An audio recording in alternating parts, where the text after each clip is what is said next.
పడిమెట్ల పైకెక్కి గుడికేగు భక్తులకు ఎదురొచ్చే బంగారు స్వామి ఇరుముడులు స్పృశించి శుభమును దీవించి జన బృందముల చేరే జగమేలు స్వామి తన భక్తులొనరిల్చు తప్పులకు తడబడి ఒక పక్క ఒరిగెన ఓంకారమూర్తి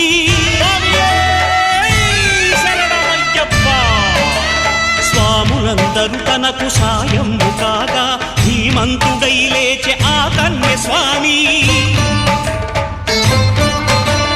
పట్టబంధము వీడి భక్తతతికై